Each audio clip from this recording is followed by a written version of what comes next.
Can you tell me a story? Sure. Once upon a time, a mom needed a new car. Was she brave? She was tired, mostly. But she went to Carvana.com and found a great car at a great price. No secret treasure map required. Did she have to fight a dragon? Nope, she bought it 100% online. From her bed, actually. Was it scary? Honey, it was as unscary as car buying could be. Did the car have a sunroof? It did, actually. Okay, good story. Car buying you'll want to tell stories about. Buy your car today on Carvana. Delivery fees may apply. Welcome to the Robots Radio Host Holiday Special episode, where we get together a lot of the different hosts across the Robots Radio Network in order to talk about some of our favorite things from the last year and recommend if you've got, like, I don't know, Christmas gift cards or you're on vacation, if there's something cool you should check out. I am your host, Tom, or Robots. I run the network. I also host the Fallout Lorecast, the Lord of the Rings Lorecast, and the Elder Scrolls Lorecast, so you might be familiar with some of my shows. And we have a wonderful group of different hosts from different shows this week. I'm just going to name off some names and they'll introduce more about themselves as we go. We've got Jeremy and Brendan and Sergio and Preston and Sam, and I'm just going to call them Crown and Andrew and Maverick and Wasteland Ronan. We've different people with different names. Some people use handles, some people don't. But welcome back, everybody. This is so fun every year to get together and see all of your faces, and people are listening to our voices as I'm looking at your faces. But yeah, this is a super fun time because we get to talk about all of our favorite things and share a little bit of our personalities for people to get to know us and find out what else is going on in the network. So the topic, as usual, every year is something that was a big favorite of yours from the last year. It can be a vacation, a place you went to, a book you read, a movie you saw, a game you played, something you gave a chance to that you thought wouldn't be so great, but was a big surprise. I don't know, a sandwich you ate. I don't know. But kicking us off this week is Sergio from the D&D Lorecast. Sergio, how is it going, man? Happy holidays. Happy holidays. Yeah, my name is Sergio. I am the host of the Dungeons and Dragons Lorecast. You can find us every weekend talking about D&D lore.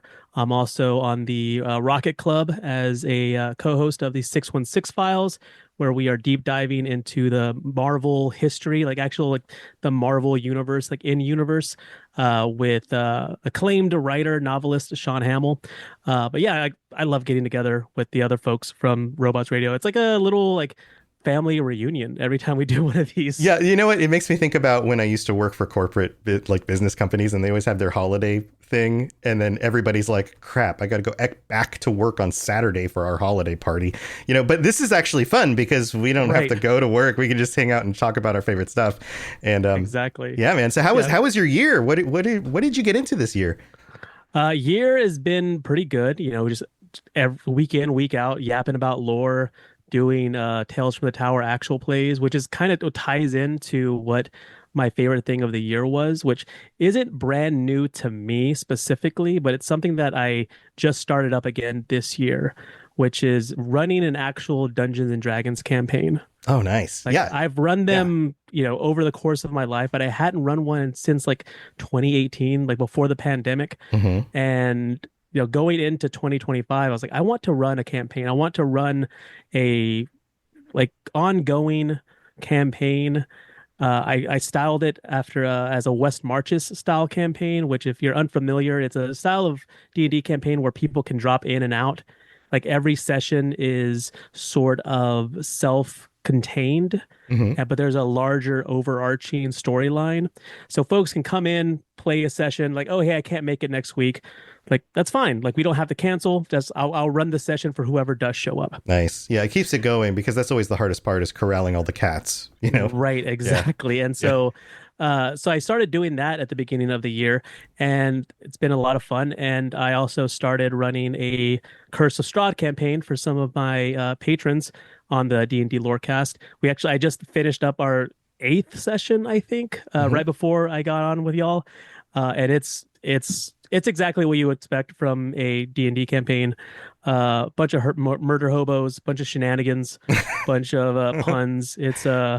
And that's been a lot of fun. And to top it all off, not only am I doing those, but somebody sent me an ad that our library, or a Facebook post that our local library had posted, and they were looking for DMs. Wow. And so I reached out to the Arlington Public Library, and I'm like, hey, I kind of know what I'm talking about when it comes to D&D, like not to like toot my own horn, but beep beep. Like I would be interested in running a campaign, and so yeah, I've run a few sessions with them. Didn't run one this weekend. It was my wedding anniversary, so Oh, congrats. props to myself for being married, finding someone to deal with me and Staying married. That's usually the harder part. right. But no, that's been a lot of fun. Just like getting together, and like one of them is online, two of them are in person. And like just like being able to play with these characters, because before I was just running one shots, and you just kind of do whatever you want with these characters. Like it's whatever. Like, you're never going to play them again. It's fine. But having to deal with consequences and what you do and what you don't do further on in further sessions is always a lot of fun. So I'm just like reinvigorating my love for ongoing campaigns this past year. Nice. Yeah. Do you find that getting back into it after so much time, and I have a feeling a lot of people went through the pandemic and probably had to stop getting together with their groups, and have probably been in that recovery phase over the last few years of like, okay, what does normal look like again? But also, what is it?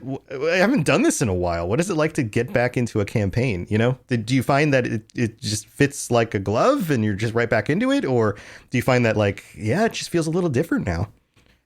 I mean, I feel like it's pretty much the same. I've been supremely blessed with the West Marches campaign that I'm running. I run it at a local pub, and they were actively searching for someone to run games on their game night. And so I started running games for them middle of last year, but they were just one shots, sort of to get people used to like, hey, there are games going to be being played here on Tuesdays. So definitely get used to that. And so once the campaign started, I figured like this probably will fall apart eventually. But recently I had a session with like 8 people showed up. Wow, that's a big session. Yeah. It was we fought a bunch of Duergar in the Underdark. It was fun. Nice. So if somebody wanted to get into this, and this is one of the things I want to focus on for the holiday special, is bringing our audiences into this world of the things that we enjoy.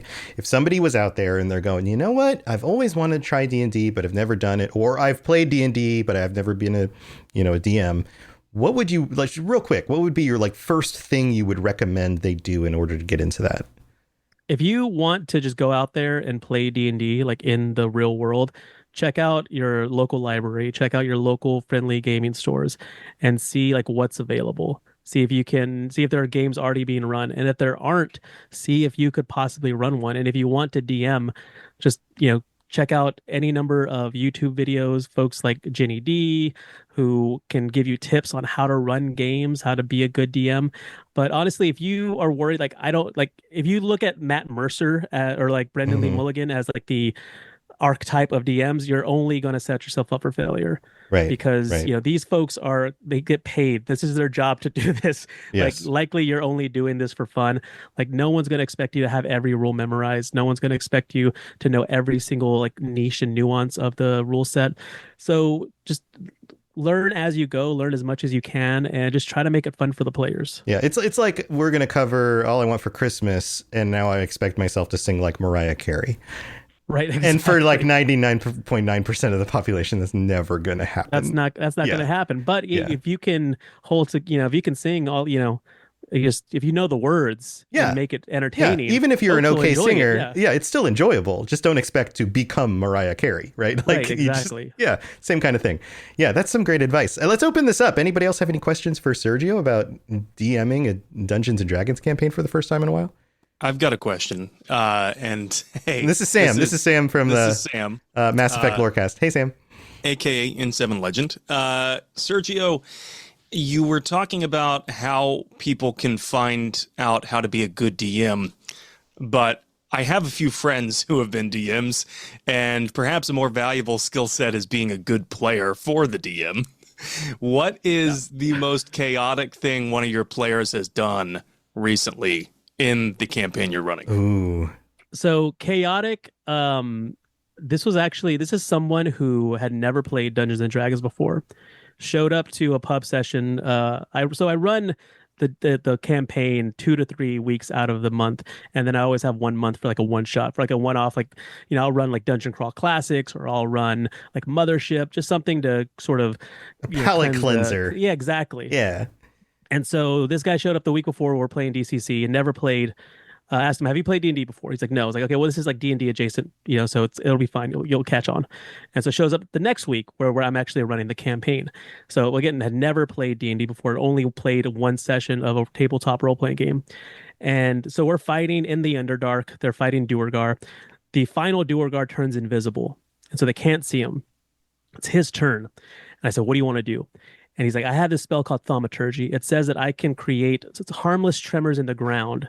Can I cast that spell and cause like the dust of the stalactites to fall down and possibly expose the Duergar?" And I was like, "You abso-freaking-lutely, Clint. Smart. Let's yeah. go." That's a smart one. And I'm like, I think I found the Oracle. I found the one. Yeah. This is what you always want as a DM, is for your players to get creative with their abilities and not just do the typical thing. Yeah, that's great. And that is, and sort of like to backdoor that, like as a DM, you want to reward that. You want to, instead of saying, "You know what, that's not really possible," you want to help them like, "Well, you could possibly do this," or you could I like where your head's at. You can possibly, fidget it a different way and do that. But I hardly ever like telling my players no. If I can figure out a way like logically in the rule set to make it work or to do something like that. Or that guy was like allergic to dust, and even though you didn't help you see him, he sneezed, and now you know where he is. Like you can play off of that and be like, "Well, it actually did work in some way." Yeah. Right. Yeah, that's a great question. That's a lot of fun. All right. Well, we've got a lot of people to get to. Sergio, thank you for kicking this off for us. Yeah, of course. And if anybody has any questions about D&D, about the lore, about DMing, check out the D&D Lorecast. Check out Sergio. I'm sure he can get you started and give you some places to go. We're not hard to find. Yeah. And also, all of these hosts are on the Discord, on the Robots Radio Discord. They all have channels on the Discord. A lot of them have their own Discords for just their show. But if you want to get a hold of anybody or find out, or you mention somebody shows up on the show and you're like, "Crap, what were they a part of?" Just join us on the Discord. You'll find everybody. We'll tell you exactly where to look. But who would like to go next? I see Void, another D&D show guy. Jeremy, Void, how's it going? Hello, how are we? I hear you're you're a little bit sick for the holidays, but you made it. Yeah. So congratulations. So, hi, I am Jeremy Geyser. I am the DM for Dungeons and Dipshits, a live play D&D podcast, the Faded Light campaign. And we just basically, I have made a world, and my 4 players made their characters, and I set them loose, and they are on the track to dismantle a government. Mm-hmm. And they just keep on shaking off the dust from the ceilings in order to find where that hidden government is. They have been trying. Okay. Cool. They try to bend the rules, but it is very blatant that you can't do what they want to do with the certain things. Ah, yeah. So yeah, sometimes you got to reward the creativity, but sometimes you got to rein it in. So okay, so let's talk about this year. What's on your list of top things people should try out or give a shot? Well, first things first, the launch of my show in April. That was the biggest thing that I had this year. Mm-hmm. So congratulations on that. Yes, it's always a big thing to get a new project off the ground and started, especially when you've got a bunch of other people on your podcast, and get them all together and get the audio sounding right, figure it all out. Yeah, absolutely a big thing. But so let's talk about you personally, though. Like, what for you was something that you would recommend other people check out? If you have the means to do it, and you have online friends, get together with them. In like a physical real space? Is that what you're saying? So like get together and go touch some grass in a group. Yes. Go to the park. We the 5 of us, so it was me, Sam, who plays Kanika, a chicken-like Kenku, clockwork sorcerer, my brother, Jackson Geyser, who is a human with supernatural abilities. We had Logan Williams all the way from Montana. To you don't have to give away your specific location, but how far away is that from you? That is 1,800 miles. Okay, so across the country. We had to flew him here, and we had Riley Bell. All my players and me, we all got together, and we had a blast at Gen Con, which honestly, that right there gives away my location. So Okay, well, yeah, but general I area live is in a not so big bad. enough city; Yeah. it doesn't matter. Sure, sure. Okay, so Gen Con, so what you're saying is not only is Gen Con awesome, it was a great time, but having people that you've known online actually get together in a real space and do something together was totally worth it. Oh, absolutely. We all had a house to ourselves. We basically got a Airbnb together, and we were going from the Airbnb to the convention every day, and it was some of the best days that I have had in a long time, just because I got to spend it with my friends. Yeah. And we just had no limitations really on what we could do other than money. So Sure. Yeah. Right. Other real limitations, but yes, but getting together with real people in a real space. I have a feeling there's a lot of people who listen to our shows who probably, I don't know, might hear somebody like you say this and go, you know what? I need to make that a priority in 2026. yeah, I highly recommend you just get together with your online friends in an actual real space. Yeah. It is so much fun. Yeah. Was there anything that was a major surprise about that? Other than having so much fun, maybe you had more fun than you expected. So when I was at the airport at like 2 a.m, I had been there since like 12:30 because Logan said he was going to get off his plane at 1. Uh-huh. So they didn't get in until about 2. He almost knocked me over giving me a hug. Keep in mind, I am 5'9". He is 6'2", Okay. and he bulldozed me pretty much. Nice. Well, that is a surprise. Anybody else have any questions for Jeremy about real world spaces and hanging out with people? I was just going to say that I actually had something similar. I had a buddy of mine that he started as a listener of the show, but we became friends. He's like, hey, I want to fly down and hang out with you. Is there a convention soon? And I was like, actually, yeah, the North Texas RPG Con is like in 2 weeks. And I flew down, we hung out, played games, threw some math rocks. It was a blast. That's awesome. Yeah, I think it's one of those things. I think we're going to see more and more of this as time moves on. The internet has changed the world. There's a lot of other things that are changing the world. And I think we have, as people have grown up with the internet being the norm, and I mean, I've got kids. Some of you guys have kids, but like kids going through school today or living through the pandemic changes the way that we interact, and we're still seeing the effects of that. And I think that there's a lot of mental health stuff about like, no man, actually get out in the world, see real people, spend some time with some real people. You'll benefit from that. So I think that's actually a very wise thing to recommend, but also totally makes sense, Jeremy. So Yes, as somebody who sits in my basement all day, yes, I highly recommend go get some vitamin D and touch grass. Yeah. Awesome. Well, that's a great recommendation. Check out Dungeons and Dipshits if you want a fun, irreverent time. Is that fair to say? Yeah, the intro to it is Dungeons and Dipshits is a sailor mouth whatever, like very adult content. Right. So you can probably tell by the name, but be aware. But yeah, Jeremy, thanks for joining us. Let's move. Thank you. We got to keep this going. Who else has something? Ben, I saw Ben's hand. We'll go Ben, and then we'll go Preston after that. Ben, it's been a while, man. How you been? It's been good. I do way too much. Mm-hmm. Yeah. So just remind people yes. real quick of your entire list of shows that you do. Yeah, so I am Brandon, or also known as Ben of Temeria.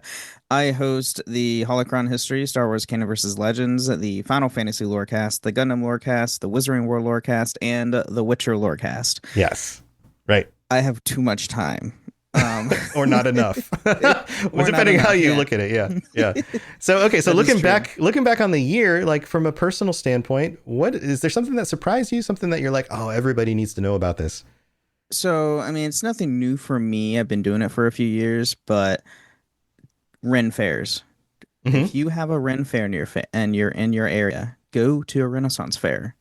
Yeah, you get dressed up. Like you go out as Yes. freaking Geralt of Rivia and like dressed to the nines.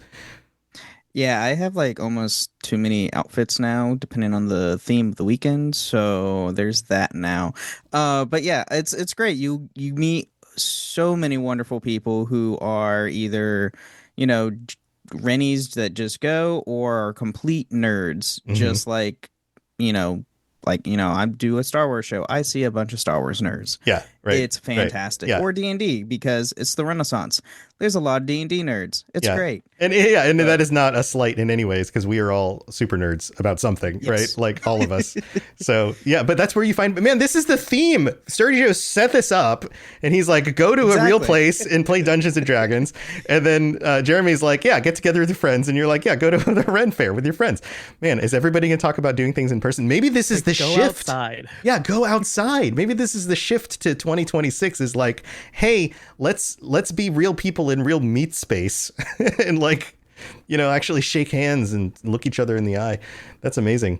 So do you have any specific stories from Ren Fairs this year that really did something set the others apart? The last time I went to a Ren Fair was a long time ago, and there's there's stage shows, and there's the food, and there's the dressing up, and then there's they're going to play human chess, and all the different things. Is there anything in particular? It's essentially what it is. That's what my year was essentially. I did do one of the weekends. The group I'm part with, one of my friends is a seamstress, so she made the group of 3 girls that I hang out with are dressed up in Rococo, which is I think it's 17th century fashion. I don't know, it's fashion. Something above my head. But they were dressed in the Powerpuff Girl colors, and I was the professor.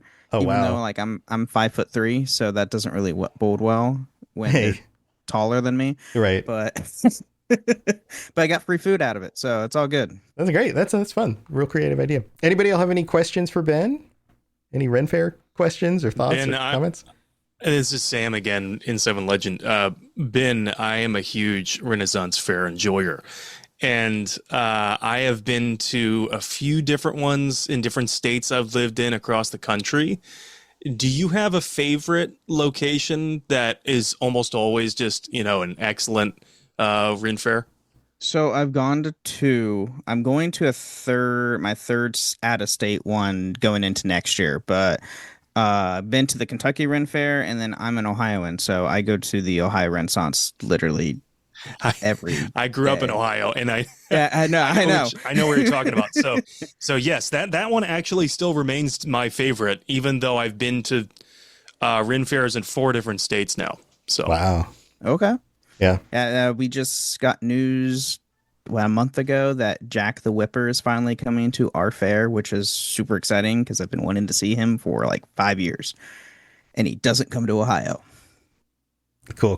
We got a question. You're going to have to add context to that. Who is Jack the Whipper?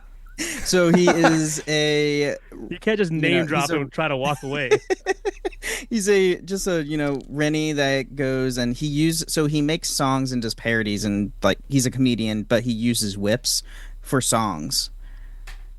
Thus the Whipper. Yeah. Thus the Whipper. Like Devo? Basically, yes. He's like Renaissance Devo. Okay, I'm down. That's all you have to say. It's like Whip It Good with mandolins. Yeah. Pretty much. I'm 100% down. Yep. Wasteland Ronan, did you have a question? I saw your little hand. Yeah, this is Wasteland Ronan from the Metal Gear Lorecast. And as a fellow Ohioan, I understand going to cons because there's nothing else to do out here. Yeah, all but corn. all the corn. Well, cool, man. Bren, you got it. Ben, I said Bren. I combined Ben of Tamari and Brandon into one word, Bren. Anything else to wrap this up on your side? Not really. Just go outside, have fun. Play games still, but there's more than to do outside as pandemic's over, and hang out with people. It's great. Nice. Well, thanks, man. Preston, how's it going? I am doing swell, Mr. Tom. How about you? Shucky dang darn. I'm all right too. Remind people about you and what you do, and then we'll talk about your favorite thing this year. I am Preston Hardin, also known as DJ Atomic Wolf in some circles. I am the creator and showrunner of True Vault Escapades, a Fallout audio drama, which is quite literally what it says. It's a Fallout audio drama, but it's a show designed like a 1940s radio show, but it's in Fallout New Vegas, and it turns 10 next year. Wow, So 10 I'm years. pretty excited for that. Setting up some cast interviews and stuff like that. But yeah, other than that, I also have BioShock, the Midnight series, kind of a slightly underrated drama I've put together. Which, if you like BioShock, Hey, do it that would help too. if they released another BioShock game one of these years, and then people would I'm waiting. start searching again for BioShock stuff. Yeah, hopefully someday. But hey, what was your year like, and what did you enjoy that you would recommend other people check out? The year was amazing. It was full of writing and planning and promotion and stuff like that. But the highlight was definitely, speaking of real space interactions, Good Springs 2025. I have never been to the Fallout fan celebration before, and I've been asked to come there and for years now. And I'm not the most social person. I can mask it pretty well, but the fact that I had to drive all the way over to Nevada and make this happen, I was like, no, I got to do it this time. How And long I of a had trip? the How long time of a trip my was life. that? That's like 20 hours about. Oof, I'm from oof. Texas, so. yeah. Oh man, you're driving through like the west side of Texas too. Oh, Yeah, oh yeah, getting out of Texas is the worst part. Oh, man. Yeah, that takes everything else is forever. great. Drive. Holy. Yeah, and I'm still trying to get over my fear of flying. That could have just cut it in half. But that aside, I absolutely love that I did it. It was the best. I met folks like Maverick. I met a lot of fans in real life. I got to do a panel with our fellow network host Lawrence McNamara from Yeah. the Modus Files. I Right. never did a panel before, so for this to be my first con, anything like that, any sort of real space nerd interaction thing, this was amazing. I absolutely loved it, and I highly recommend people go. Even if you're not a Fallout fan, it's just a really good vibe over there. Yeah, I didn't make it out this year, and it's one of those things that always pops up on my list, and I'm like, I don't know if I can make it work. But I did see all the pictures, and it did look like it was a blast. That was great. It was Yeah. absolutely great. Yeah, let's open it up. Anybody have questions for Preston? Guys, I'm sorry, just to jump in here. Yeah, go Maverick. This is Go ahead. Maverick. I host the Fallout Roundtable. Of course, I met Preston at the Good Springs. In Good Springs, we had some great conversations. It's not really a question, Just I wanted had to fun. chime in. Yeah, you were there too. That's Yeah, awesome. It was great. Yeah, That's awesome. yeah, I was there. Very cool. Okay. All right, thanks, Maverick. Andrew, Yes, Maverick was awesome. Andrew's got a question. Hey y'all, can everyone hear me? Yeah, man. Cool. Preston, I love True Vault Escapades. Super Thank cool you. podcast. How'd you get the idea for it? I'd love to hear a little about that. It was all kind of like a weird segue. So Fallout introduced me to the media of old. So like the music obviously is a huge part of Fallout, but it was also Herbert Daring Dashwood from Fallout 3, my first Fallout, which was just these tiny radio plays. And then I started to listen to actual radio plays. I listened to one called Nick Carter, Master Detective. It ran for a very long time, but people forgot about it. I listened to it religiously, and then I one day listened in health class all the way back in high school, a 40s radio station that played a song, which I own the record of, and it reminded me of a radio intro, like a radio intro to a radio show. It was just so big band era, And I was like, I gotta make a Fallout show, and that's how it started. So I used things like Silver Shroud, Nick Carter, Dragnet, etc., to just culminate this one show. And it was a brainchild in 2014, and it saw its first premiere in 2016. And so next year, 10 years old. Wow. Yeah. Cool. Congrats. Yeah. Thank you for listening. Yeah, you do a great job channeling all the those vintage vibes into the show. So very, very cool stuff. Thank you. All right. Well, we got to keep it moving. Preston, any final thoughts? Oh, yes. I met Laura Kane, the voice of Trudy and Red Lucy from Fallout New Vegas, and Nice. I am not being paid, but she has this book. I haven't read a book in quite a bit, and I got it signed from her. It's called Twin Lakes. That's also a big highlight of the year, picking up a book after God knows how many years, and it's a sci-fi murder mystery, kind of a Stranger Things aspect. Highly recommend that. But yeah, Very cool. that's my Repeat other the name thing. again, so people. It's called Twin Lakes. It's Twin her Lakes. first of a chronological series, I think, and it's Okay. really good. Very cool. Very cool. Ben, did you want to chime in? I saw your hand. Yeah, just with because this was the Good Springs one, not the fan. Was this the fan This- community event that they Yeah, did? this or Yes. was this the second one? Yeah, Yes. Good Springs Okay. fan celebration. Right. Okay. Yeah, this is the Because I know Las Vegas they one. just announced the West Virginia, right? West Virginia one, Yeah. which is near my neck of the woods. I was like, Yep. I Yep. could actually drive to this one. Yeah. Yeah. There's going to be 2 a year. There's going to be one in Las Vegas and then one in West Virginia. So you can kind of, depending on which one you're closer to, you can kind of pick your trip. So very cool. Well, thanks, Preston. No problem. All right. Who would like to go next? I see Sam. Sam's hand. Hey, so yeah, we've been talking a lot about real space stuff, and I'm gonna take it back into like super nerdydom. So Do it. Knock it out. Let's do it. I've been spending a lot of time inside, as one does when you become a parent. I became a father this year, but that allowed me to try out some new video games. And I saw this one game that kind of looked cool, but I typically stay away from dark fantasy RPGs. Like, if it's too dark, if it's too horrific, it's just not really my cup of tea. That kind of pushed me away from, like, Elden Ring. But Tainted Grail, The Fall of Avalon, is incredible. I've heard a lot about it, and I've amazing. almost picked it up. It is very much an Elder Scrolls like. I think you could probably say, right? Definitely. I tried the demo, but that's as far as I got. It pulls a lot of lore from Eastern European folklore. So, like, if you liked The Witcher, you will probably like The Fall of Avalon. It's also it's the whole premise is like a dark retelling of Arthurian legends, like King Arthur and the Knights of the Round Table. That's Avalon, right? That's a piece Avalon, of it. Yeah. And for me, I think King Arthur is cool, but if I'm just being honest, I don't know anything at all about Arthurian legends. Right. I just like the vibe and the aesthetic is cool. So I went into that knowing nothing. And even so, it's a great game because not only does it reward the kind of exploration that will have you looking behind every staircase, every nook and cranny, where it's not just cool loot and unique items with unique art with those items that you'll find, but it's really hilarious quests as well. Like, for example, I just did this quest yesterday where I'm walking through a town and this lady comes up and approaches me and asks me to help her find her husband. I'm like, okay, this sounds like a run-of-the-mill quest, right? Yeah. But it's not, because apparently she had been feeling like her husband was drifting out of love with her. And so she had heard tales of a witch in the fields and that she'd have to go meet that witch at midnight and that the witch would always grant one wish. So she told the witch that she wished her husband would be happy with her again. Okay. And the witch gave her a potion, and the potion turned him into a pig. This is straight out of like Grimm's fairy tales, like the original ones or something. Yeah. So he becomes a pig, and the witch's justification when you meet her is that, well, he's as happy as a pig in mud. There you go. He's happy again. I did it.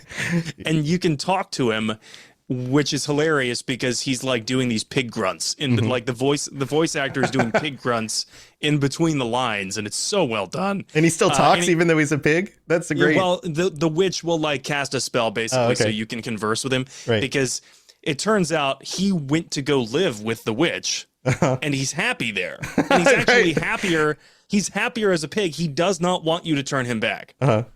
So it becomes, is it even ethical to turn this guy back into a human against his will? Right. It's also you're right. It's very witchery. There's a lot of quests in Witcher games that are kind of like that too.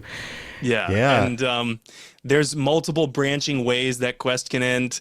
Ultimately, the quest doesn't really matter. You can skip over it. But effectively, if you want to be chaotic, you can tell the witch that I want them to be together again, and the witch will say, okay, fine, well, just convince the wife to wear this bracelet, and she'll become a pig too.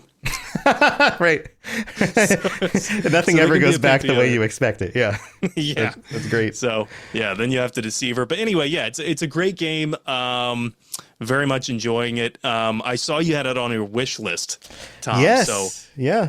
Definitely suggest it. I tried the demo a while ago. It released. It was still kind of in. I mean, it was an official release, but I heard that it was still a little buggy. And by the third act, the game kind of needs a little bit more work. And so I've been holding off because my thing is, if I buy it, I will play through the parts that I can play through now, and then they will update it. And then I won't go back and play the updated stuff because I'll be on to whatever the next thing is. So I'm kind of just waiting for the right moment to jump in. But I know that they announced some other big updates, like I think just like the last week or two. So it might be about time. Yeah, they just put out a free DLC yesterday. Yeah. And so it might be time to jump in for me. But I saw Wasteland Ronin had a question for you.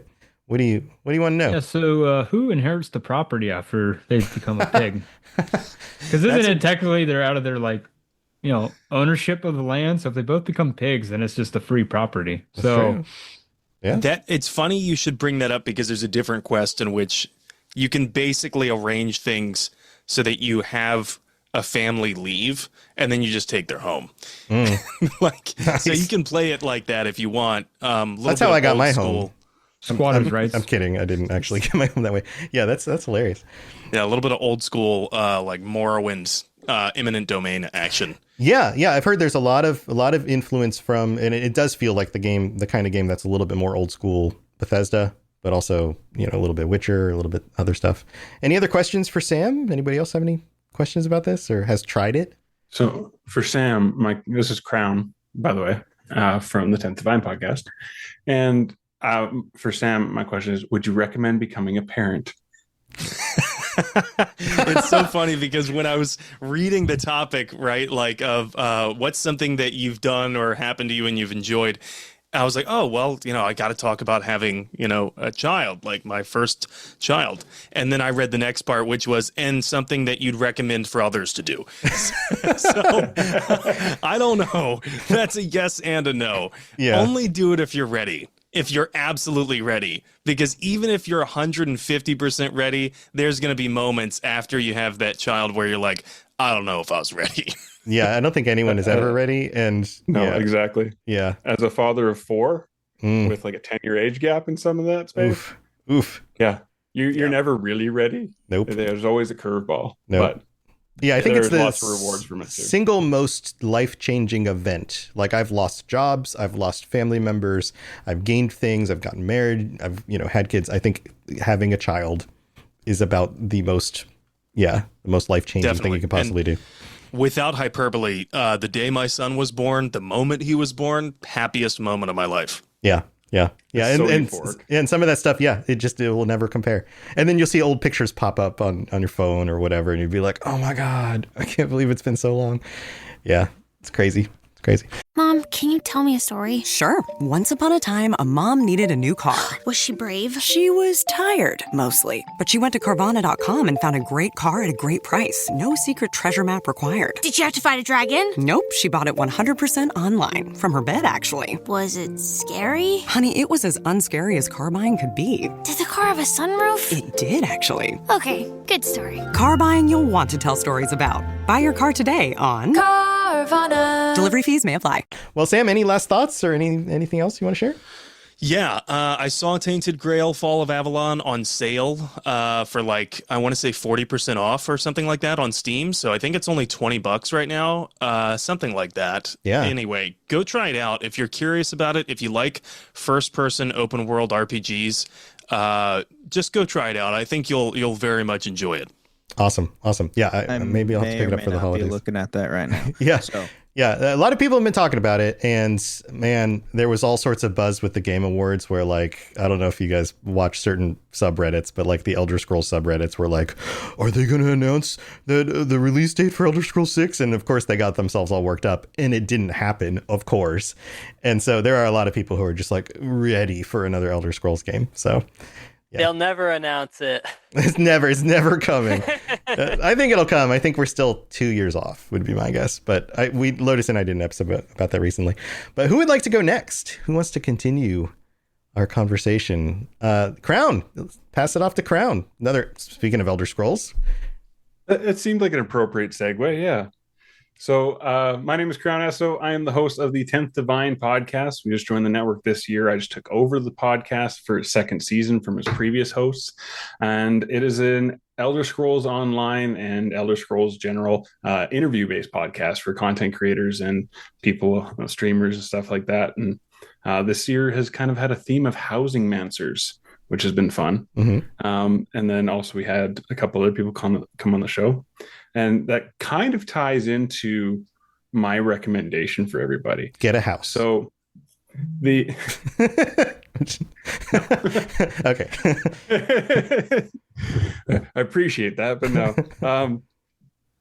Along with the podcast, I also just today partook in a live action drama production at my church, which is the first time I've done a drama production since like high school. Yeah. And so my overarching theme is, or recommendation, I guess, is if you're looking for something new to do, maybe dial it back and look at what you used to do. Because I used to have a different podcast and it ran its course and I hadn't done podcasting in a while. And it's been really great getting back into the saddle for doing the 10th Divine.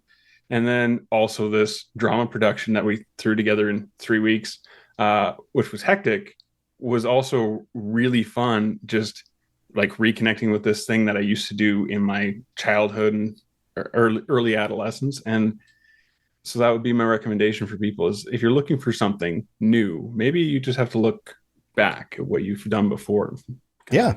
Revive those things. Yeah, that's a great recommendation. I think that as you get older, that becomes kind of a natural thing to do, but sometimes people don't even think of it as doing it. I can I don't know what's the right word, coincide with your opinion on this, whatever the better term for that is. For example, a few years ago, I got back into writing and recording my own music, and I did a ton of that through my teens and 20s, and then didn't anymore. I had to get a real job because I didn't get a record deal and all that. But like falling back into something that you enjoyed in your past and rediscovering it is a great thing to do. I mean, the chances are you're still going to enjoy it, right? Like, it's like you liked it before, you're probably going to like it again. And I think that part of this is the, kind of what Sam was talking about.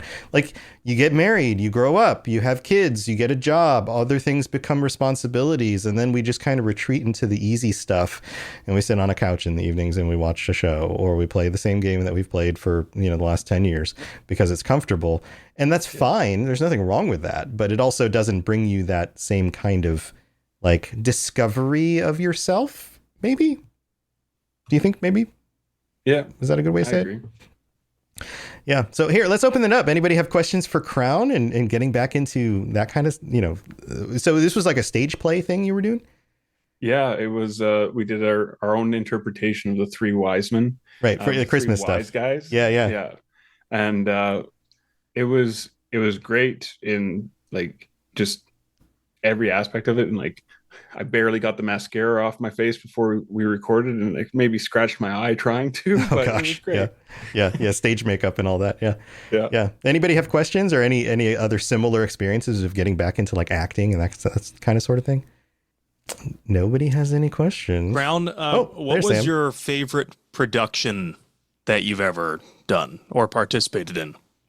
I think it's actually going to be this one. Like, we had some pretty cool setups in drama class and stuff in high school, but the fact that we slapped this together in 3 weeks with like full microphones and everything, it was so cool. And also I got to share this with my kids, so they got to see me doing this. My oldest got to be a stagehand today. Oh, that's fun. And doing our scene changes and stuff for us. And he rocked it. He got to practice one run through last night, and then we went live with it today. And he absolutely just killed it. So that was awesome to see too. Nice. Well, congratulations. That sounds like a blast. It was. All right. Any last thoughts, Crown? No, just, Merry Christmas, Happy Holidays, everybody. And enjoy the show. Awesome. All right. Who would like to go next? We've got a few people left. Let's see. We've got Maverick and Wasteland Ronin and Andrew. I guess I'll go next. Yeah, Maverick, go ahead. Okay, so hello guys. My name is Maverick Stone. I'm My real name is Jared Bush. I host the Fallout Roundtable with 3 other people, maybe 4. Yeah. Well, with you know how yeah. this stuff goes. But yeah, here, it's a discussion-based podcast. you get it. You guys talk about Fallout stuff, and you get together and you come up with fun topics. Yeah. Yeah. So, what was something you experienced this year that you absolutely loved, and you think other people should give a shot? Actually, I started watching Formula One racing.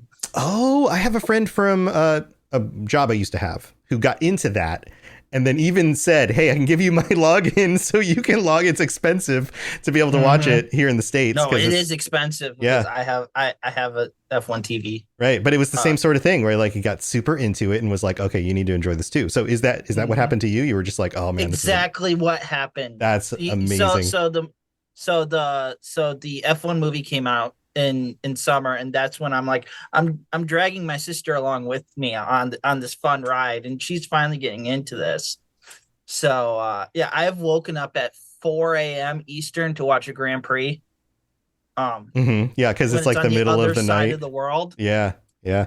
Yeah, I would recommend it to everybody. Yeah, some of these races may be a little dull, but that's just how the track is. Okay. Right. Well, I've heard that a lot of the excitement is in the understanding of how the different drivers and teams have to jockey for position between races. And then there's also the technology that goes into the cars, and then the self-imposed limitations because of like the way that they have to like, everybody has to meet a certain standard, but they can't go above a certain amount of spending or any of that kind of stuff. I don't know all the intricacies, but I know that's... Yes, and I'm not going to bore you with them either. Yeah, but is that part of the fun of it? Is that the stuff? It's so many, especially... So next season, they just ended their season in Abu Dhabi 2 weeks ago. So, and next year they're rolling out a new set of FAA regulations where it'll change everything completely. Yeah. With the car is supposed to be smaller. Like I said, I'm not going to bore you with the intricacies since there's so many. But that's the draw, right? Like that's like getting into the minutia of it. Yeah. Yeah, like this season, it was a 3-way battle for the drivers' championship all the way to the end. Like in Las Vegas Grand Prix happened the week after the Fallout New Vegas celebration. My hotel was between turns 4 and 5. Oh wow! On the track. I have a ton of pictures. If any, so you got to see it in person? I got to see the track. I didn't. You got to see the track. race. Okay, you were. It wasn't at the event. Wasn't there also? Okay, got it. The event was not there. It was the week after. So I watched it on TV, and I'm pointing out to my family. That's like, there's our hotel as they're going around the corner. Yeah, there it is again. I have pictures right there. That's awesome. That's so cool. I used to work in a like high-rise building in a downtown area, and the year that I was working there, they had a race. It wasn't F1, but it was a street race where they closed down the downtown roads, but those drivers were still going like 80, 90 miles an hour on roads that you're supposed to drive 25 or 30.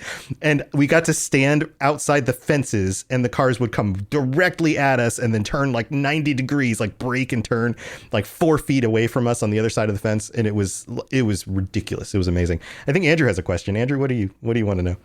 Yeah, I was just, I was going to add, I've also started watching, I only have time to catch the highlights of F1, but it's so cool. And maybe Maverick, you'll know the answer to this. But one question I've had is with the tracks, like, are they there all the time, or are they actually closing down streets and roads in some of these places? And like, I'm just so fascinated how they create the tracks, how this works. I think it's some of both, right? Is that right, Maverick? Yeah. Okay. So some of them, like Las Vegas, for example, is a street course. So yeah, they'll set up the course like weeks ahead, but they won't shut down any of the roads until like the week of the race. Right. And then they put up a bunch of like temporary fences and barricades, and then they pull them all back off. Yeah. It'll take weeks after the fact. Traffic was horrible while we were there trying to get to Good Springs. But at the same time, it was so much fun. Bro. Yeah. Is it like so loud? Like if you just live in the area of a track. Oh yeah. When those cars are driving by, absolutely, yes. I'm assuming Austin, Texas is where Circuit of the Americas is. The United States Grand Prix is there. That's a dedicated track. Yeah.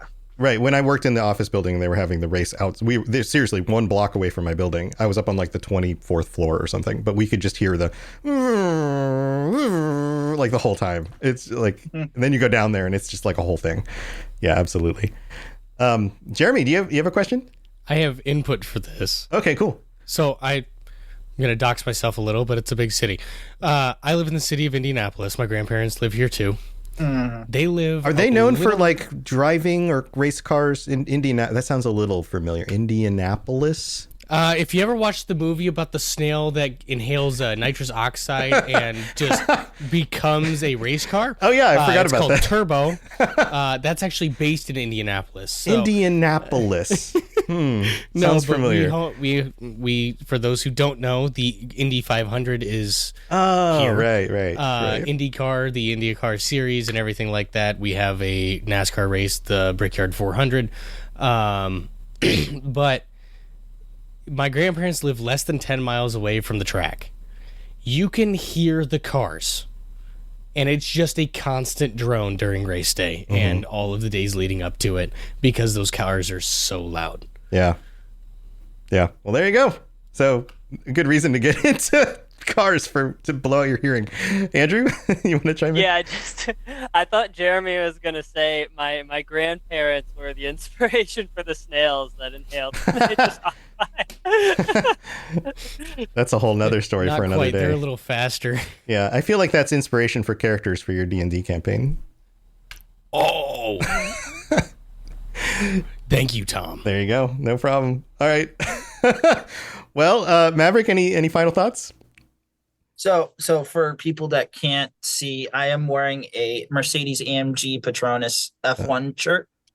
I would like to say, if you are going to go into this, be sure to have self-control when you're buying the merchandise.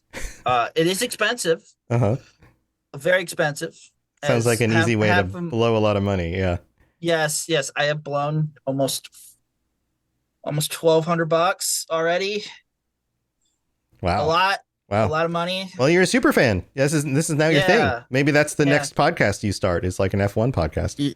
I've thought about it. You're talking to people who, make podcasts for nerdy things. Nerdy things. Ask Ben how much money he's put into costumes for Ren fairs. Yeah. Yeah. But besides that, no. Actually, if you can't make all the races or like watch them, don't worry about it. There's a ton of stuff on YouTube. Go through their YouTube channel and everything. Cool. Good tips. It's a ton of fun. Yeah. It sounds really cool to get deep into. So thanks for sharing that. All right, Andrew, I think you were hands up on the next. Do you want to go next? Sure. Yeah. Introduce yourself. A lot of people. This is your first time here. People may not know who you are. Thank you. My name is Andrew, host of the Intergalactic Heretic Prophet podcast and Ghost of Tsushima Yote podcast as well. Yeah, I'll just say one thing as background. So I became a parent about 3 years ago, and in the midst of parenthood, I didn't have much time for much else. And I was just finding myself a little disconnected. I told all this to Tom when we first talked. I was finding myself a little disconnected just from my childhood growing up interests, Mass Effect, Fallout, music, all these things. So I started looking up podcasts. I found the Mass Effect Lorecast, I found Fallout Lorecast, I found D&D, I found all these things. And so for the last 2-3 years, I've just been listening to all these podcasts. And it really did just return me home, just reconnected me with my center, my interests and everything. And I feel like everybody really needs that at some point in life, especially if you're going through parenthood. A lot of people here know that. So it's super crazy to now be sitting here amongst all of you as one of the chosen few. Well, you chose yourself. I would give yourself credit too. It's one thing to listen to a bunch of creators and go, one day it'd be really cool to do something like that. It's another to actually take the step and to start doing things, because you don't know what you're capable of until you actually give it a shot. Yeah, so that in itself has also been crazy to just launch a couple shows. I've never podcasted before, so that's been really cool, really awesome. Thanks to everyone who inspired me to do this. And I'll dive into the prompt here. The thing I would recommend from this year for everyone here and all the listeners is old video games. And I'll list off a couple. So I played Ghost of Yote, but immediately following that, I found this 2002 Star Wars game called The Clone Wars. That's all it is. Yeah. Star Wars: The Clone Wars. Yeah, I remember that. I've never heard of this game. Yep. And I'm like a huge Star Wars person. I could not believe this. I found it for like $2 on the PlayStation Store. So I was like, you know what? Let me just try this. This game was awesome. It's like shooters, and you're soldiers. You're in the clone army, right? It's kind of like a tank game for the most part. There's some like on foot combat that is honestly like horrible and breaks the game. Okay. But it's also like hilariously lovable for PlayStation 2, and they just like remade it for PS5. So here's what was really cool about this. I went straight from Ghost of Yote to this. Then I found Far Cry Primal, which was in 2016, which again, that's like 9 years ago, which 2016 is now kind of an old game. That's crazy. Yeah. I know. Yeah, it's crazy to think about. Yeah. Yeah, so I was realizing this, like what quantifies an old game? And actually, I got the idea to launch a podcast because I played The Last of Us again this year for my first time. That was 2013. Wow. That's also kind of an old game at Yeah. that point. So yeah, and so Far Cry Primal was awesome. Like I could not, I've never even played a Far Cry game before. Oh, wow. But it's set in 10,000 BC, like right as the Neolithic Revolution is happening, the discovery of farming, creation of tools, all these things. So just a super cool setting.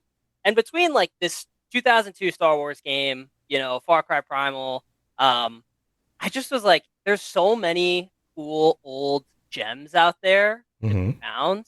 And yeah, that's my recommendation for everyone. That's awesome. That's awesome. Games, stuff you come across. Yeah, I also discovered old games again because I launched the Retro Recall show that I've been doing now for a little while and have been playing through like really old stuff. We're talking like NES games from like 1988 and stuff like that.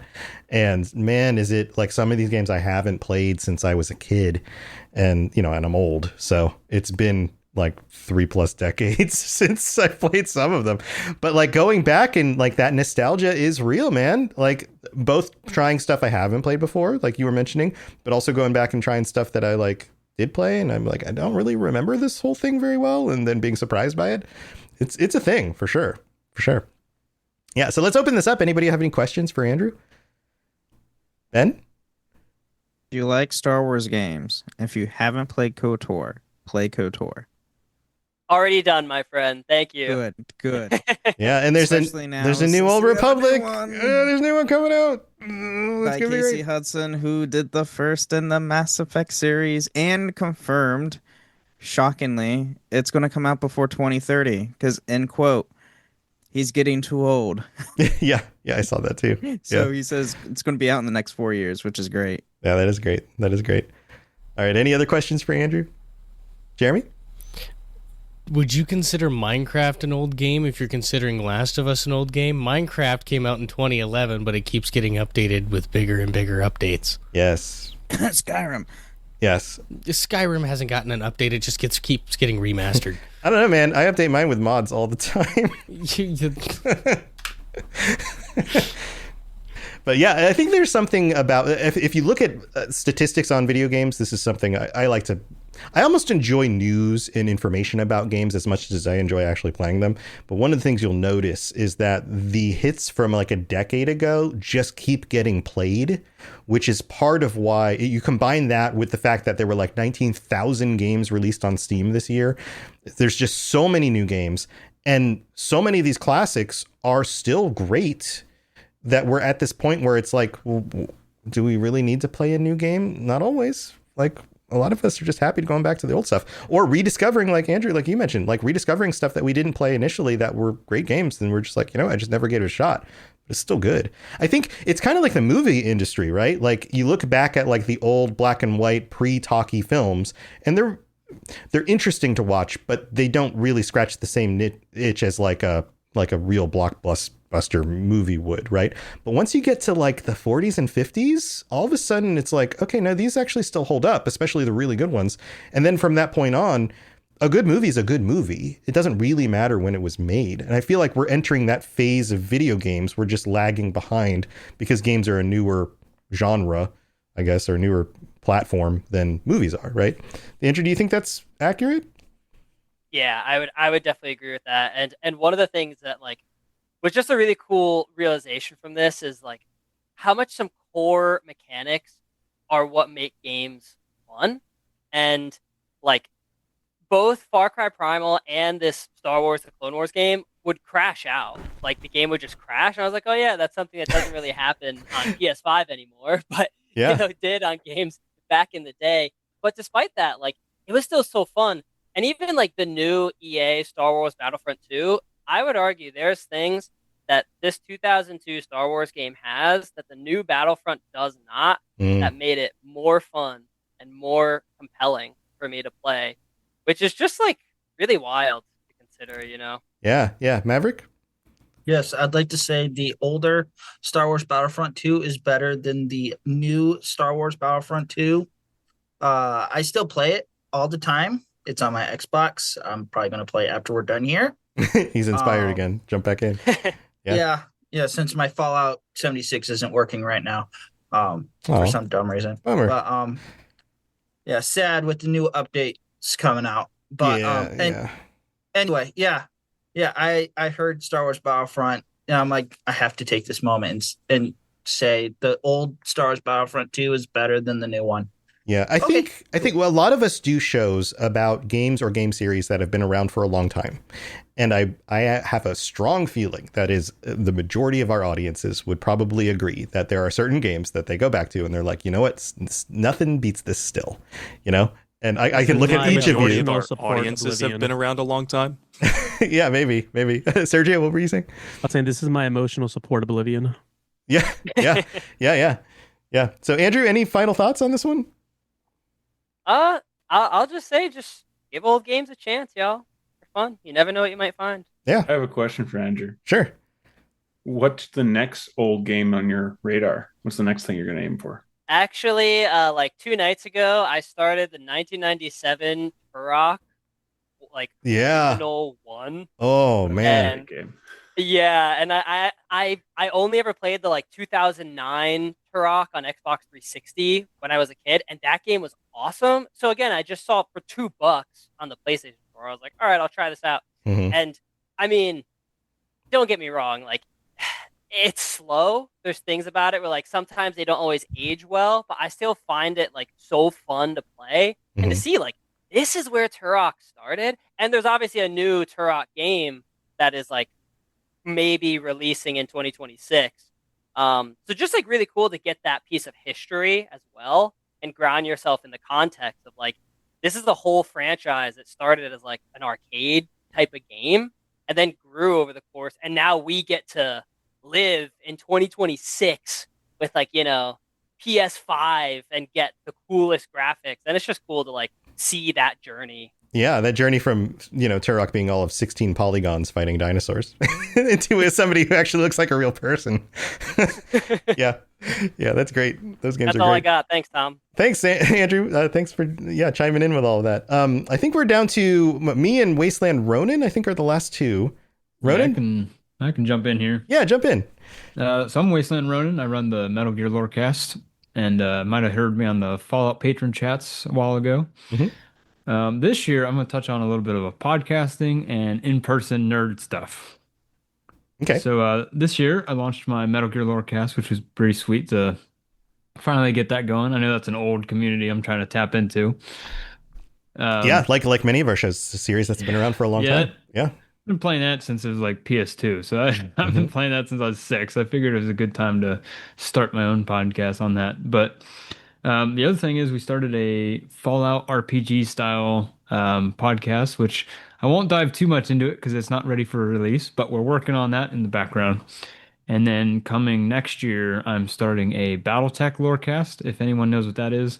It's also known as Mech Warrior or Battle Droids back in 1984, which Lucasfilm, they had to change the name because Battle Droid was not available. So droids, yeah. Yep. So that's coming next year. But for in-person, I recommend, first off, as somebody that has spent way too much in miniature models, if you want to get into D&D or some type of tabletop game, I would inform you to ease into it because it can get expensive real fast. Um, but yeah, D&D, we just started one of those, like an actual in-person game, and that was really cool. And then also this year, I became a demo tester for BattleTech, so that was Oh. pretty cool to partake in. It's a voluntary thing, but Mhm. being one of my favorite games and having over like 300 mechs as miniatures, I think it's about time I take bigger part in the game. Nice. Yeah, that's so you have a similar experience to Sergio, but also the idea that you can sign up as like a tester for things or to help with projects for, games and software and things like that is a very real thing. There are a lot of modding teams that are looking for people to just test out what they're doing or to learn some basic skills in order to get into stuff. But there's also a lot of indie developers that would love just the help. And if you love a thing and want to support it, that's absolutely an avenue for you, for sure. Anybody have any questions for Wasteland Ronin? Jeremy? So, regarding the upcoming BattleTech lorecast, how deep into that lore are you going to get? I'm going to go until there's not a single thing left to cover. All of it. I love that. From the I am smallest so grain of listening to sand it. to the Orca mech. And for the people that don't know what the Orca mech is, it is a 200-ton battle mech that is just massive. So everything from the grain of sand on one planet all the way to the biggest mech in the entire... I think it's the biggest mech in the entire game. Wow. Cool. And for those who don't know, BattleTech has like factions and a bunch of other stuff. Correct me if I'm wrong, but I've seen a lot of different factions, all the different like intergalactic maps and stuff like that. And it's almost, the lore, I believe, is just a little smaller than Warhammer. Than 40K. If I'm not mistaken. Yeah. Too bad we don't have the 40K guys on right now. I'm sure they would have been here if they could have, but they could chime in about that. But yeah, that sounds really cool. And I remember playing those games a long time ago, like, and all the different type models of the mechs and Yeah, the different mechs. paint you could put on them and like different squads and all that stuff. It's very cool. My collection now, it's a 6-foot shelf, and I need more room for models because I'm running out of room. Mm-hmm. But yeah, lore-wise, BattleTech is almost the scale of like 40K itself. There's just so much lore, and it spans over a couple thousand years, and it's been out since like 1984. Yeah. So it's not the same size as 40K, but I would say it's like the next step down as the depth, in depth of amount of lore that goes into it. Yeah, that's very cool. Very I'm cool. so ready for this, Ronan. Jeremy's there with you. Maybe you guys should talk about doing a lore show together or something. I do what Very you possible. want, but just making suggestions if that's something that would be helpful. All right. Any other questions for Wasteland Ronin? Any other thoughts or questions? Nope. It looks like we're getting close to the end. Wasteland, thanks for sharing that. Any other final thoughts? No, that's about it. I don't think I have any other podcast I'm gonna be starting, but who knows? We'll Sure. see. It's always I am tempting, gonna right? Yeah, I am gonna start porting it over to YouTube because I'd love to start making videos for Metal Gear and then BattleTech. Definitely BattleTech because there's a lot of stuff that the names are definitely gonna get confusing. So being able to see a visual aid would be way more helpful. Yeah. Well, good luck with all of that. That's awesome. All right. I guess I'm wrapping this up. So I was going to say the Oblivion remaster came out earlier this year, back in like March. And that was going to be my, like, you got to go back and play it. And so my Elder Scrolls Lorecast friends are going to be like, yeah, go back and play that. But I'm on the theme of real world stuff, real life stuff, meet space stuff. And also on the theme of being a parent, my son is 15 this year. And I don't know, 5-6 years ago, bought an electric drum set. I used to play in bands. I can play guitar and bass. I can drum okay. I do a variety of different things. And so I got him started on that like in elementary school. And he was, picking up drums pretty quick. And then a year ago, he got into playing bass. He wanted to play bass guitar. So he got a bass guitar. And then this year, he's been wanting to play. He has a school band. Not just like a school jazz band or orchestra, but like an actual like rock band, a school rock band. And he was like, I want to play in the band, but they already have a bass player and they already have a drummer. And I'm like, okay, well, what do they need? And he's like, well, a guitar player. And if I play guitar, I could probably play with them next year, but I have to learn it. And his birthday's in June. And I was like, you should get a guitar.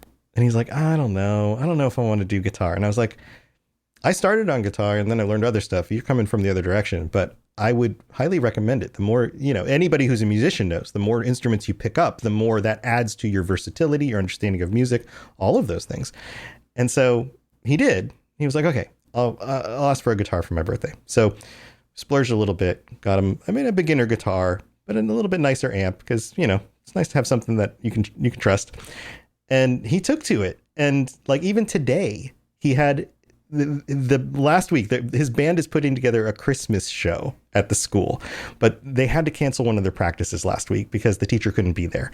And he's like, Dad, can I have the kids over on like Sunday to practice? And I was like, yeah, let's do it. Let's set it up. And we've got like in our front room, I've got the drum set and I've got guitars and amps and things. And I'm like, we'll set up the room. You go, I don't have a microphone for a singer, but we'll buy one. We'll set it up for you. And like, totally got to be like the cool dad who was like, helping out the kids with the rock band and answering questions. They're like, what order should we put the songs in? And like, what should I do about this with stage presence? And answering all these questions that I've spent so many years and so many hundreds of shows, like refining all of that knowledge and then being like, hey guys, this is the stuff that actually matters. Focus on this. And then by the end of it, they were like, oh, we were so glad we got to come over and like, this has been so helpful and all of that stuff. So it's just so cool to be like, making connections and like just not just my son, but like his friends and also the school and the community that's there. And then the other parent shows up who happens to be one of the teachers. And she's the mom of the girl who's the singer in the band, and like making all of those like real world connections, but also taking a bunch of these teenage kids who are trying to play rock music in 2025, which is like weird and vintage and old, and be like, hey guys, this can still be cool. Clearly you're still into like this kind of music. Here's how you make it your own thing, and like, take it, run with it. This is art, And it feels kind of similar to giving advice to people starting a podcast, because as a podcast content creator, you're creating your own art. You're doing it your own way. But there's elements that are similar, And so I guess my recommendation would be get involved. Like if you're a parent, get a little bit more involved, or going on Crown's thing, go back to the things you enjoyed and like use those. And, maybe your kids aren't in the same things you are, but maybe they will be if you just give them a little bit of an opportunity to see why that's fun and how that's cool. And like Crown, like you said, like having your kid on stage, helping do the thing with you, like these are the things that really, really connect everybody and make it feel worth it, So, teenagers, Sam, say what you just put in chat. So I just put in the Zoom chat here. Teenagers starting a rock band in 2025 is ironically very punk. Right? How freaking cool is that? And here's one of the other lessons I gave them, because they were talking about like how they want to dress and what their persona of their band is and that kind of thing.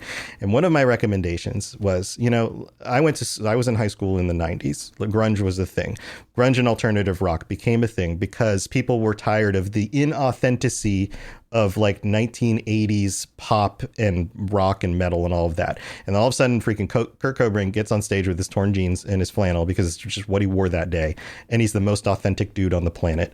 And I'm like, what does the world need now more than authenticity? In a world full of AI slop and all sorts of garbage and the internet, what's the best thing you can possibly do when you get on stage? And I was like, just be authentic and own it. And even if you mess up, own it. And just play your hearts out and love what you do. And that's how you build a fan base. That's how you build an audience. And they were like, oh my God, that makes so much sense. Like it just like clicked. So yeah, very, very cool stuff. Ronan, did you have a question? Yeah, if they're not called Nirvana, we're gonna have to fix that. Yeah, well, they're not. Yeah, they're not using that name, but yeah. Sergio? Yeah, I was gonna say, growing up sort of with the ADHD / autistic brain / hyper fixated brain. I think that's like all of us, right? Yeah. Right. Yeah. And so Yeah. like, I loved the things that I loved. Like I knew all the facts about every G.I. Joe character. I, knew like way more about, Thundercats than anyone probably should have. And so I always thought like, hey, like when I become a parent, I'm going to be the coolest freaking parent, because all the dumb stuff that they're going to be into, like I probably won't be into it, but I'll understand. And if they say like, oh, I need this chase variant of this figure out, like, I know exactly what that means. Like some other normie parent will be like, oh, you like Spider-Man, here's a Spider-Man act. Like, no, they're Right. looking for the black symbiote variant from Spider-Man 3. Right. That's what they want. And so and I was right. Like all the crazy stuff that my kids are into nowadays, I hear it and I'm like, it doesn't make any sense to me, but I understand the information enough. You get the why. that well, yeah, exactly. Yeah. I get the why, not Right. the, like, you know, The what? you know, The what? the That's, what. that comes down to the details, and once you dive enough deep in there, you get the what. But you understand the why, Right. why they care about the what. Exactly. Yeah. And so yeah, it's been awesome. That's awesome. That's a great story. Ben? What's up, Ben's hand? Yeah, I was just gonna comment, like, your son learning guitar, going from bass and drums. Just commenting on that, like, get out of your comfort zone. Try something that you never thought you would, enjoy, but you turn out to enjoy. I did that last year when I got into acting and doing voice acting, like, or even just podcasting. Like, do something outside of your comfort zone and grow with it, and you will see how much joy it brings to your life. Right. Yeah. You don't really grow unless you're uncomfortable. I think it's one of those like timeless things, right? Like you got to get a little uncomfortable to grow. Yeah. Maverick, did you want to chime in? Yeah, I'd also like to comment. So I am on the spectrum. I have been diagnosed and everything. So I had to have my parents help me a lot when I was younger, pushing me out of my comfort zone, which in turn, in high school with football, I also played the bass, but I played the upright bass, the big upright nice. bass. Yeah. I actually have. Yeah, I've tried those before, and it's fun. Yeah, I played that. I wore the suit and tie orchestra. I know a lot about that. So I'm like, that's right up my alley too. Holy you crap, value the fact that your parents pushed you into things that you otherwise wouldn't have tried. Exactly. Yeah. So there are some things that I'm like, no, I'm never trying that. But in other ways, like football, sure, a lot of sports. I was in weightlifting for a little bit. Mm-hmm. And just some of that just went away as I grew older, did coping mechanisms, Sure. I mean, our interests change, up. but like it's that experience of having done the thing that you kind of carry with you, right? Exactly. Yeah. And so, I just was like, people should play more bass. Okay. Learn to have a strong back to carry that instrument wherever you go. Right. And join a swing jazz trio or an orchestra. Like, why not? Exactly. Or a rockabilly band. Sure. Why not? Right. I have played in a college symphony orchestra one time as the only bass there because the other one was sick. That was fun, but at the same time, it was scary. Yeah, but you grow because of it. Yeah, absolutely. Yeah, exactly. Absolutely. Yeah. So I think that's like to kind of wrap up my stuff. Try something new, but also if you are a parent, don't be afraid to just suggest stuff. And your kids aren't always going to jump on it. In fact, they might look at you super skeptically and tell you you're an idiot because why would I ever want to do that? But if you put enough stuff out there, it's like a platter of food at a party, right? You put enough stuff out on the table and somebody might go, oh, I haven't tried one of those before. And they'll just pick it up, just make them aware that you will support them and that, you're there to help out. In fact, right before we started the show, we were coming home, we went out and got dinner. We were coming home and playing songs in the car. And there's a song on my son's playlist that is a band that I've loved in the past. And we got home and he pulls out his guitar and he starts trying to figure out the riff. And I was like, here, man, this is how it goes. I just sat down and showed it to him. I mean, that's how it is. Yeah. You listen, you just like, that sounds cool. How do you play that? Right. He started playing it and he's like, I think it's over here. Is this the first note? And I'm like, yeah, here, it works like this. And then I was like, okay, let's plug it in and turn it up because that's when you really get the feel for like the way the distortion plays with the drop D tuning or whatever, and he's like, okay, cool. So yeah. So there you go. Those are our tips. And everybody, thank you so much for taking the time to get together and happy holidays to everyone. Let's go back through and remind people about your name, what shows you're on, and then one final message to them, and just like one sentence closing message that you would give everybody for their holidays. And I'm going to go back through on the screen the way everybody's in order. So we'll start with Jeremy. Jeremy, thanks for joining us. Thank you. Hi, my name is Jeremy Geyser. I am the DM for Dungeons and Dipshits, a live play D&D podcast. This is just outros. Like, you can find me on the Discord. Yeah, everybody knows where you can find everybody. Okay. So just give them the closing message. Just like, what is your final message? It could be like happy holidays. It could be a final tip about something. One thing you want to leave them with. Go out and do things. Go do things. Like, get out of your room. Yeah. Quit being a recluse. I've learned that the hard way. Yep. Good one, Jeremy. All right, Ben. Yeah, you can. I'm Brandon, or also known as Ben of Temeria. You can find me on the plethora of shows that I host: Holocron History, Star Wars Canon vs. Legends, the Final Fantasy Lorecast, the Gundam Lorecast, the Wizarding World Lorecast, and the Witcher Lorecast. As far as final message, I mean, just, do something that you would normally not do and roll with it. Yeah. Good one. Sergio? Hey, my name is Sergio, the host of the Dungeons and Dragons Lorecast, the co-host of the 616 Files. And to end off 2025, going into 2026, I would implore everyone listening to dare greatly, to try the new thing, even if it means failing. Like, all of my regrets in life, aren't from, I did that thing and I didn't do well. They're all, I didn't even try that thing. Yeah. I wish I had tried the thing. Right. So. Right. That's what I instill in my kids. Like, try. If you fail, oh well. The sun's still going to rise tomorrow. It's not a big deal. Yeah, you fail forward. Like, if you fail and nobody saw you, it's like a tree in the forest. Did it fall down? Exactly. Who knows? Yeah, man. All right, Preston. Howdy, I am Preston, or DJ Atomic Wolf, and I am the creator of True Vault Escapades, a Fallout audio drama. And my 2 cents would be, stop dipping your toe in the pool and just jump in. And that goes with a lot of things. Especially pools. Especially pools. Just take the leap. I mean, especially if it's been bugging you for a really long time, that's more than enough of a sign that you need to give it a go. So, yeah, that's my little parting message with everyone. Nice. Every time you say your DJ name, it reminds me of, and I'm DJ Atomica from Burnout Paradise. Oh man, that's a deep cut. You guys remember that one? That game was awesome. Welcome to Burnout Paradise. This is DJ Atomica. Yeah. All right. Thanks, Preston. Sam, closing thoughts. Yeah. So I think my closing thoughts here are, you might think that you like just what you like in terms of games, and you already have all of your genres of interest down pat. But just give a go to maybe something adjacent to broaden your horizons in that regard, because you might be surprised, like I was with Tainted Grail. Tainted Grail was also like their first or maybe only second foray into video games, that publisher or that developer. Yeah. So, didn't have like a big repertoire to back it up, but I've been having a great time with it. Yeah, and I can understand your skepticism because it does have the word taint in the name. Yes. I've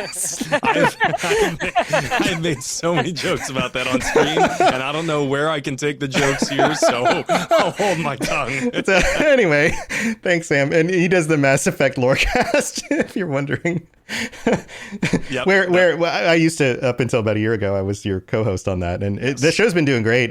Genesis has been doing wonderful on the show, and also, if you want other jokes about taints, I'm sure we made some in some of those earlier episodes. Yeah, go listen to the Mass Effect Lorecast for more taint lore. Sam has some of the best quotes. Go to the quote episodes at the end of the year. Those are oh great yeah, too. episode 100. Yeah, episode. Go find that one if you want more goofs. Anyway, so there you go. Thanks, Sam. Crown, what are you leaving everybody with? And also remind them what show you do.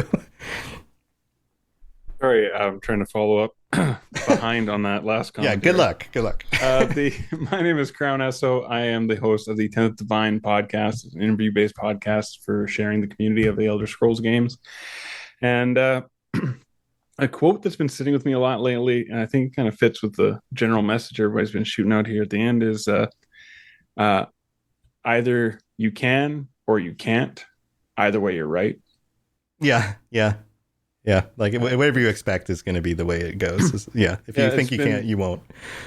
Yeah, I don't even know. Somebody had shared it as it was in a game they had been playing recently, but it's someone else. Is a quote from someone else too. But like, it's been really sitting with me for the last little bit, and I feel that really fits into getting out there, trying new things, and just doing stuff. Yeah, try some new stuff in 2026. It's a new year. Yeah, man. All right. Well, thanks, Maverick. You got any wise words?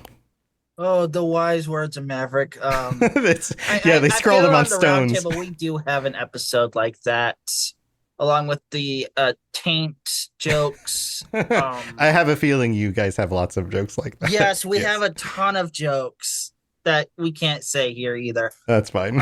But anyway, my name is Maverick Stone. You can, or just Maverick or Mav, or just don't call me late for dinner. Got it. I co-host the Fallout Roundtable podcast with Jaxus and Sassy Lady, who I'd like to, before I give my parting wise words, would like to shout them out.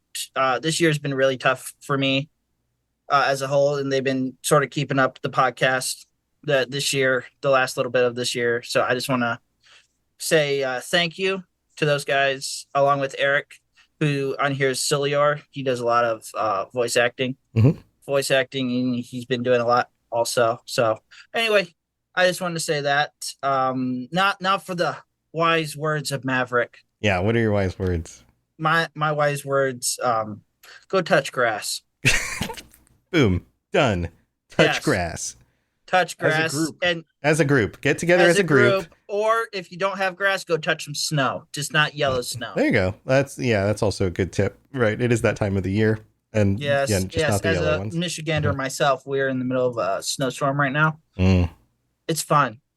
That sounds great. It's 65 degrees out where I live. Yes, it is -1. Nice. Wow. Yeah. That's awesome. good. Stay warm out there. Maverick, thank you so much. No problem. Wasteland Ronin.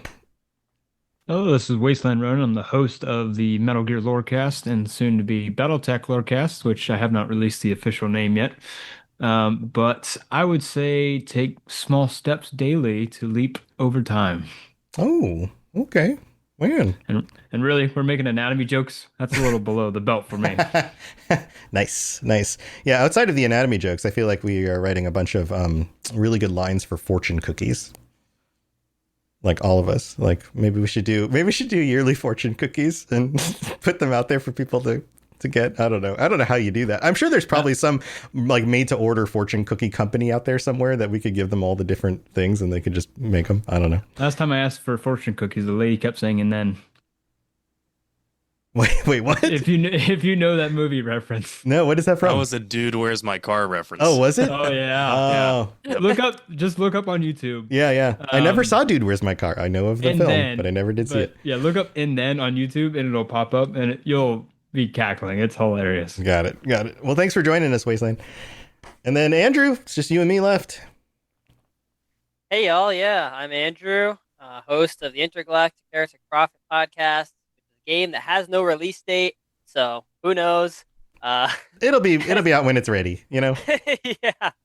And Ghost of Tsushima Yote Gamecast. I'll just say happy holidays to everyone, and chase your passions. Find things you're passionate about, and that's how I found Robots Radio. I mean, I feel like in the early years of parenting, it can be just so tiring. At the end of every day, I was just feeling like, man, I'm exhausted, and oftentimes just watching TV, and then just feeling like, am I really like loving this right now? And that's how I got led to Robots Radio. Like, what did I love? And for me, that was Mass Effect, Fallout, and all these years later, I'm sitting here with all of you. Yeah, that's awesome. Crazy. That's awesome. Yeah, it feels good to be a part of something. It feels good to be able to like make a thing rather than consume a thing. I think maybe that'll be I guess I have to wrap this up. So maybe that'll be my thing is like if you find yourself regularly for your own entertainment and just kind of, in your spare time because work is stressful and family life is stressful or whatever. If you find yourself constantly consuming things and feeling empty from that, make something. Think about making a thing. Now, maybe that's not a podcast. Maybe it is. Maybe I'm sure there are some people out there who are like, you know what? I'd love to start a podcast. And I would be remiss to not say, hey, come join the Rocket Club. I can help you out. But outside of that, maybe that's not your thing. Maybe your thing is, I want to act in a play. I want to DM a Dungeons and Dragons game. I want to start pickup games of basketball in my neighborhood. Whatever it is, make a thing, make a team, make a product, make art, get out and like add to the world in a place where there's so much, I don't know, AI garbage and all sorts of inauthenticity. Be a human being and make stuff and share it with other humans and get out there and be with some other people. Ronan, did you have one more thing you want to chime in with? Yeah, and for those people that, they don't want to make their own podcast, if they don't want to do that or whatever, they can always support their podcast, write into your podcast or even send in a single question because someone else out there might have the same question you do. And just by that quick little snippet, you could change like the entire way people think about the game, or maybe like, add more information to it. So yeah, there's so many ways to support your podcast that you like. Yeah, and I talk with a number of people. I try to answer people's questions on our Discord all the time, and sometimes I end up responding to people who they will shy away from doing something like a podcast because they'll look at a lot of us who are the hosts for our shows, are the voice for our shows, and they'll assume that they have to do everything else. They're like, but I don't know how to edit. I don't know how to write a show. I don't know how to post it online. I don't know how to, the hosting. I don't know how to get advertisers. I don't, like all of these other things. But oftentimes shows are made up of people who specialize in individual things. So maybe you're really good at writing something, but you're not the right person to be the voice and to be talking to the microphone. So team up with somebody, find somebody who helps support that. There's ways of combining your efforts. You don't have to go it alone, that sort of thing. So yeah, get to know people and, touch some grass, I guess, is the whole message of that's our holiday message this year, is go touch some grass, everybody. But we're going to wrap up the show. Thank you, everybody, for being here, for continuing to listen to all of these shows, and for your support of the network, whether that's simply just continuing to be here and listening, sharing the shows with people that you know, or supporting us on Patreon or any of that stuff. And I know we all have some wonderful plans for the next year for more content and things that we are putting together. And we'd love for you to continue to be a part of that. And as always, if you want to get a hold of any of us, if we've said anything tonight that you were like, oh, I want to check that out, or I want to get involved with doing the thing that you mentioned, feel free to jump on the Discord. There's a link in my show notes for my shows. And I know a lot of you guys have links for the Discord, and you can even just Google like Robots Radio Discord. You'll find a link, and then come join us on there, send us some messages, and otherwise have a wonderful holiday. Enjoy some time with your friends and family, touching grass or snow, as long as it's not yellow. And we'll see you next time. Bye, everybody. Take care. Bye. Bye, all. Bye. Bye all. Good morning, everybody. I sold my car in Carvana last night. Well, that's cool. No, you don't understand. It went perfectly. Real offer, down to the penny. They're picking it up tomorrow. Nothing went wrong. So, what's the problem? That is the problem. Nothing in my life goes as smoothly. I'm waiting for the catch. Maybe there's no catch. That's exactly what a catch would want me to think. Wow, you need to relax. I need to knock on wood. Do we have wood? Is this table wood? I think it's laminate. Okay, yeah, that's good. That's close enough. Car selling without a catch. Sell your car today on Carvana. Pickup fees may apply.